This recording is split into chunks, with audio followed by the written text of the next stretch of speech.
በከፍተኛ የወርቅ ዝርፊያ ምክንያት ህወሓትና የኤርትራ ጦር ከባድ የእርስ በርስ ውጊያ አድርጓል። ከድንበር አካባቢ የደረሰንን ሰበር ዜና እስከ ፍጻሜው ከኛ ጋር ከሆናችሁ ተሰሙታላችሁ። ፖለቲከኛ ጀዋር መሐመድ አሁንም የኦፌኮ አባል መሆናቸውን ተናግረዋል። ዝርዝር ዘገባ ይዘንበታል። ታይዋን ለኢትዮጵያና የቻይና የጋራ መግለጫ ምላሽ ሰጠች። የትራንስፖርት ዘርፉ በዋጋ ግሽበት ቀዳሚነቱን ሲይዝ፣ አጠቃላይ የዋጋ ግሽበቱ ግን መቀነሱ ተገልጿል። ለሰዓቱ ከመራረጥናቸው ዘገባዎቻችን በቅድሚያ የሚቀርበው ርዕሰ ጉዳይ ነው። ክቡራትና ክቡራን ጥበብ ሚዲያ ቤተሰቦች በዛሬው ቆይታችን እነዚህንና ሌሎችንም ሀገር አቀፍ፣ ዓለም አቀፍና ቀጠናዊ መረጃዎችን በዝርዝር ወደ እናንተ እናቀርባለን። ጥበብ ሚዲያ በጋዜጠኞች የተመሰረተ ሚዛናዊና ተአማኒ መረጃዎችን በየዕለቱ የሚያደርሳችሁ ገለልተኛ የሚዲያ ተቋም ነው።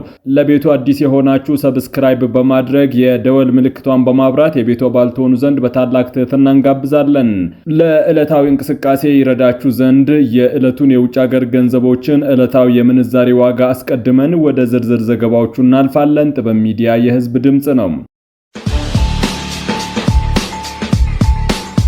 ዛሬ በዳሽን ባንክ አንድ የአሜሪካን ዶላር 151 ብር ከ6 ሳንቲም እየተመነዘረ ነው።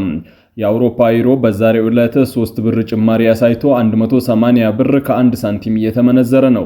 ፓውንድ 204 ብር ከ7 ሳንቲም፣ የስዊዝ ፍራንክ 172 ብር ከ6 ሳንቲም፣ ድርሃም 41 ብር ከ3 ሳንቲም፣ የሳውዲ ሪያል 40 ብር ከ5 ሳንቲም እንዲሁም የቻይና ዩዋን 21 ብር እየተመነዘረ ነው። በአቢሲኒያ ባንክ አንድ የአሜሪካን ዶላር 152 ብር ከ2 ሳንቲም እየተመነዘረ ሲሆን ፓውንድ ስተርሊንግ 206 ብር ከ3 ሳንቲም ይመነዘራል። የአውሮፓ ዩሮ 180 ብር ከ5 ሳንቲም ሲመነዘር የስዊዝ ፍራንክ 190 ብር ከ4 ሳንቲም ይመነዘራል። የተባበሩት አረብ ኤሚሬቶች ድርሃም 43 ብር ከ9 ሳንቲም፣ ሪያል 43 ብር ከ5 ሳንቲም፣ የቻይና ዩዋን 21 ብር ከ7 ሳንቲም በዛሬው ዕለት እየተመነዘረ ነው። በህብረት ባንክ አንድ የአሜሪካን ዶላር 151 ብር ከ8 ሳንቲም ሲመነዘር የአውሮፓ ዩሮ 180 ብር፣ ፓውንድ 206 ብር ይመነዘራል። የትራንስፖርት ዘርፉ በዋጋ ግሽበት ቀዳሚነቱን ሲይዝ፣ አጠቃላይ የዋጋ ግሽበት ግን መቀነሱ ተገለጸ። ባለፈው ታህሳስ ወር 2018 ውስጥ አጠቃላይ የዋጋ ግሽበት መቀነሱ ቢጠቀስም የትራንስፖርት ዘርፉ ግን ከፍተኛ የዋጋ ጭማሪ ማስመዝገቡን የኢትዮጵያ ስታቲስቲክስ አገልግሎት አስታውቋል። የአገልግሎቱ የሸማቾች ዋጋ ኢንዴክስ እንደሚያመላክተው ዓመታዊ አጠቃላይ የዋጋ ግሽበቱ ወደ 9.7 በመቶ ዝቅ ሲል ባለፈው ዓመት ተመሳሳይ ወቅት ከነበረበት 17 በመቶ ከፍተኛ ቅናሽ የታየበት መሆኑ ተገልጿል።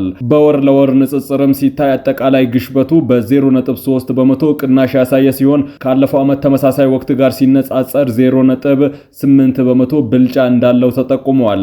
በሪፖርቱ መሰረት ከፍተኛ የዋጋ ግሽበት ከታየባቸው ዘርፎች ትራንስፖርት 17.6 በመቶ በመያዝ ቀዳሚ ሲሆን የተለያዩ ዕቃዎችና አገልግሎቶች 21 በመቶ እንዲሁም የኮሙኒኬሽን አገልግሎት 13.9 በመቶ ተመዝግበዋል። ምግብ ነክ ያልሆኑ ዕቃዎች የዋጋ ግሽበት 9.6 በመቶ መመዝገቡን የገለጸው ሪፖርቱ ለዚህም በሆቴሎችና ምግብ ቤቶች 13 በመቶ፣ በቤት ውስጥ ቁሳቁሶች ደግሞ 12.5 በመቶ እንዲሁም በአልኮልና ትንባሆ 10.4 በመቶ ላይ የተለያዩ የዋጋ ጭማሪ ተጽዕኖዎች ማሳረፋቸውን ጠቁሟል። በሌላ በኩል የምግብና አልኮል ነክ ያልሆኑ መጠጦች ግሽበት 9.8 በመቶ የተመዘገበ ሲሆን ይህም በአትክልት፣ ስጋ፣ ስኳር፣ ወተትና የወተት ተዋጽኦ እንዲሁም ዘይትና ቅባቶች ላይ የታየው የዋጋ ጭማሪ የሚያንጸባርቅ ቢሆንም የዳቦና የእህል ዋጋ ግን ካለፈው ወር ጋር ሲነጻጸር ምንም ለውጥ አለማሳየቱ ሪፖርቱ አመላክቷል። አገልግሎቱ ባለፉት 12 ወራት ውስጥ የታየው የዋጋ ግሽበት በቋሚነት እየቀነሰ መምጣቱን የሚያሳይ መሆኑን ገልጾም የምግብ ግሽበቱ ካለፈው ዓመት ተመሳሳይ ወቅት ጋር ሲነጻጸር ከነበረበት 18.7 በመቶ ወደ 9.8 በመቶ ዝቅ ሲል፣ ምግብ ነክ ያልሆኑ ዕቃዎች ግሽበት ደግሞ ከ14.4 በመቶ ወደ 9.6 በመቶ መውረዱን ገልጿል። የቻይና የውጭ ጉዳይ ሚኒስቴር ዋንግ ይ በኢትዮጵያ ያደረጉትን ጉብኝት ተከትሎ ሁለቱ ሀገራት በጋራ መግለጫ ማውጣታቸው ይታወቃል። በመግለጫቸው ላይ ኢትዮጵያ ለአንዲት ቻይና መርህ ድጋፍ እንደምትሰጥ ተጠቅሷል። በተጨማሪም በዓለም ላይ ያለች አንዲት ቻይና ብቻ መሆኗን የኢትዮጵያ መንግስት እንደሚያምን የጠቀሰው መግለጫው ኢትዮጵያ ማንኛውም የታይዋን ነጻነት እንቅስቃሴ እንደምትቃወም ያስረዳል። እንዲሁም የቻይና መንግስት ሀገራዊ አንድነትን ለማምጣት የሚያደርገውን ጥረት ኢትዮጵያ እንደምትደግፍና የተመጠቅላላ ጉባኤ ውሳኔ 2758ን በቁርጠኝነት እንደምትከተል የሚያስረዳ መግለጫ ነው። ለዚህ መግለጫ የታይዋን መንግስት አፋጣኝ መልስ ሰጥቷል። በሶማሌላንድ በሚገኘው የታይዋን ተወካይ ጽህፈት ቤት አማካኝነት የተሰጠው መልስ የኢትዮጵያና የቻይና የውጭ ጉዳይ ሚኒስቴሮች በጋራ ያወጡት መግለጫ ሐሰተኛ ሐሳብን ያካተተ ነው ይላል። ጨምሮም በጋራ መግለጫቸው ላይ ኢትዮጵያ አንዲት ቻይና ፖሊሲን እንደምትደግፍ መግለጹን ጠቅሶም ይሁንና በመግለጫው ውስጥ ታይዋን የቻይና ግዛት አካል ናት የሚል ሐሳብ እንዳለ ጠቅሷል። የኢትዮጵያ መንግስት የቻይናን ኮሚኒስት ፓርቲ ፕሮፓጋንዳ መልሶ በማስተጋባቱ እጅግ አዝነናል በማለት አስረድቷል። ቻይናና ታይዋን የተለያዩ ሀገራት መሆናቸውን ጠቅሶም የቻይና ኮሚኒስት ፓርቲ አንድም ቀን ታይዋንን አስተዳድሮ አያውቅም ብሏል። በተመጠቅላላ ጉባኤ ውሳኔ 2758 ላይም የታይዋን ስም እንዳልተጠቀሰ ገልጾ በውሳኔው ላይ ቻይና ታይዋንን ትወክላለች የሚል አለመስፈሩን አስታውቋል። በመሆኑም የኢትዮጵያ መንግስት በጭፍን ቻይናን መደገፉን እንዲያቆም አሳስቧል። ፖለቲከኛ ጀዋር መሐመድ ከቢቢሲ አፋን ኦሮሞ ጋር ባደረጉት ቃለ ምልልስ የኦሮሞ ፌዴራሊስት ኮንግረስ ኦፌኮ አባልነታቸውን እንዳለቀቁ ገለጹ። ጀዋር ከ4 ዓመት በፊት የኦፌኮ ምክትል ሊቀመንበር ሆነው መመረጣቸው የሚታወስ ሲሆን ከሀገር ውጭ በመሆናቸው በፓርቲ ውስጥ ያላቸው ተሳትፎ ደካማ መሆኑ ይታወቃል። አሁንም የፓርቲው አባል ስለመሆናቸው ተጠይቀው አዎ ነኝ የሚል መልስ ሰጥተዋል። ኦፌኮ ባለፈው ምርጫ ያልተሳተፈ ሲሆን ዘንድሮ በሚደረገው ምርጫ ካልተሳተፈ በምርጫ ቦርድ የሚሰረዝ በመሆኑ በአዲስ አበባ ብቻ እንደሚወዳደር ማስታወቁ ይታወሳል። ጀዋር ይህንን የፖለቲካ አቋም እንደሚደግፉም ገልጸዋል። ፓርቲው በከተማ ውስጥ ከሚያቀርባቸው እጩዎች መካከል ጀዋር አንዱ ስለመሆን አለመሆናቸው ተጠይቀው ፓርቲው የሚያቀርባቸውን እጩዎች ጊዜ ሲደርስ ያሳውቃል በማለት ቀጥተኛ መልስ ከመስጠት ተቆጥቧል። በአሁኑ ወቅት ኑሯቸውን በውጭ ሀገር ማድረጋቸውን የገለጹት ጀዋር በአሁኑ ወቅት በኢትዮጵያ ውስጥ ያለው የፖለቲካ ምህዳር መጥበቡንና የፖለቲካ ፓርቲዎች እንቅስቃሴ መገደቡን ተናግረዋል። የተቃዋሚ ፓርቲ አባላት እንደሚገደሉና እንደሚታሰሩ እንዲሁም በጥሩ አይን እንደማይታዩ የጠቀሱት ፖለቲከኛው በዚህ ሁኔታ ውስጥ ገዢው ፓርቲ ተጠናክሯልም ሆነ ተዳክሟል ማለት አይቻልም ብለዋል። ከፍተኛ መጠን ያለው የወርቅ ዝርፊያ በህወሓት ታጣቂዎችና በኤርትራ ሰራዊት መካከል ግጭት ቀሰቀሰ። ከትግራይ ክልል ተነስቶ በኤርትራ በኩል ወደ ውጭ ሊወጣ የነበረ ከፍተኛ መጠን ያለው የወርቅ ክምችት በኤርትራ ግዛት ውስጥ መጥፋቱን ተከትሎ በሁለቱ ወገኖች መካከል ከፍተኛ የተኩስ ልውውጥ መደረጉ ተሰምቷል። እንደ ምንጮች ገለጻ ይህ ከሀገር ሊወጣ የነበረው ወርቅ በድንገት መጥፋቱ በድንበር አካባቢ በሚንቀሳቀሱ የህወሓት ታጣቂዎችና የኤርትራ ጦር አባላት መካከል ለሰዓታት የዘለቀ አደገኛ የተኩስ ልውውጥ እንዲፈጠር ምክንያት ሆኗል። ሁለቱ አካላት ጸምዶ በሚል ጥምረት ውስጥ እንደሚገኙ ቢታወቅም ይህ የትጥቅ ግጭት ግንኙነታቸውን ወደ ከፋ ደረጃ እንዳያደርሰው ተሰግቷል።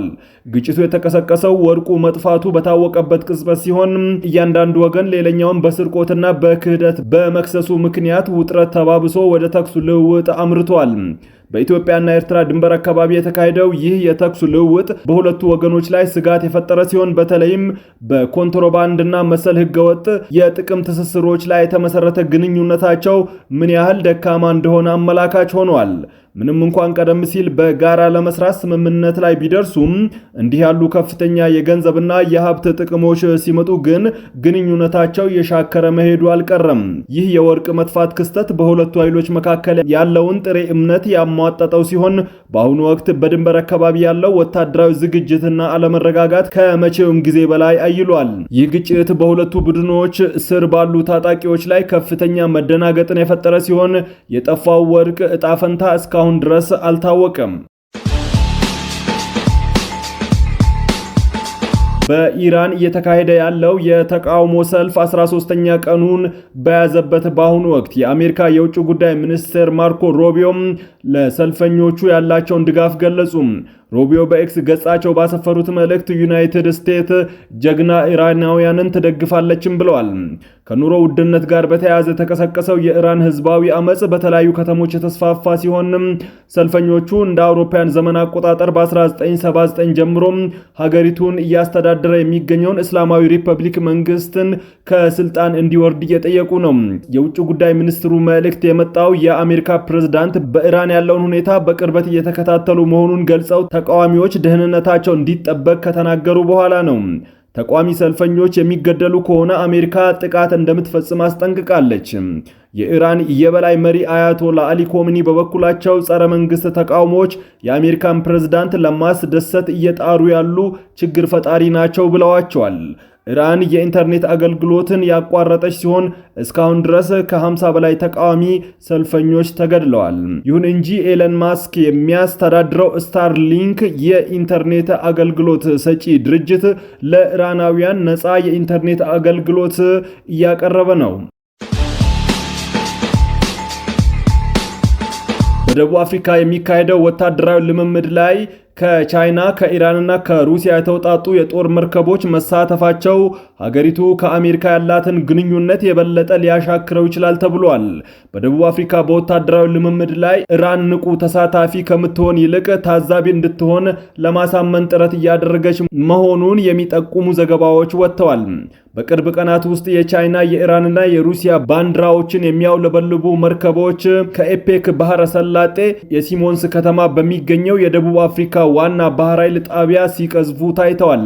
ለአንድ ሳምንት የሚቆየው ልምምድ አርብ ዕለት የተጀመረ ሲሆን በቻይና የሚመራው ይህ ልምምድ እንደ አውሮፓውያን ዘመን አቆጣጠር በ2006 የተመሰረተውና ብሪክስ በመባል የሚታወቀው ዋና ታዳጊ ሀገራቶች ጥምረት የተወጣጡ ሌሎች አባላትን ያካትታል።